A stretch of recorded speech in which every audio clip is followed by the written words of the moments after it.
You know, a storm of this magnitude can catch people off guard and in need of a place to stay. Some rural motels have been welcoming extra guests the past couple of nights.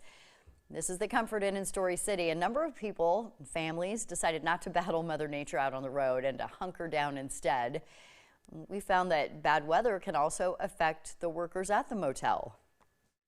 We have been full the past 2 nights, which we didn't anticipate. It's only because of the weather that we're full.